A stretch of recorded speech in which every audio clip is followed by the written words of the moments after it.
இன்னைக்கு மக்களுக்கு அதிகப்படியாக இருக்கக்கூடிய பிரச்சனை எதுனா தகாத உறவு. என்னுடைய கணவர் இன்னொரு பெண்ணோட தொடர்பு வச்சிருக்காரு, இங்கே வீட்டுக்கு பணம் தரதில்லை, அங்கேயே எதுவுமே பணத்தை கொட்டுறாரு, என் மனைவி இன்னொருத்தரோட தொடர்பு வச்சிருக்காங்க அப்படின்னு நிறைய கள்ளக்காதல்கள் தான் நிறைய இருக்குது. கிட்டத்தட்ட 68.5% பேர் இன்னைக்கு கள்ளக்காதல் சம்மந்தப்பட்டது, காமம் சம்மந்தப்பட்டதுக்கு அடிமையாக இருக்காங்களாம். மது கூட ஒரு காசு இருந்தால் தான் தண்ணி அடிப்பாங்க. ஆனால் மாது அப்படி கிடையாது.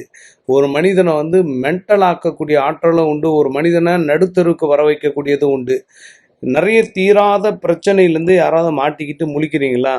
வாங்க, சில கோவில்களுக்கு, சில பரிகாரங்களுக்கு, சில வழிமுறைகளுக்கு, சில யோகங்களுக்கு, சில இடங்களுக்கு நாங்கள் உங்கள் சார்பாக போய் உங்களுடைய பிரச்சனையை தீர்ப்பதற்கு ஒரு உதவி பண்ணுறோம்.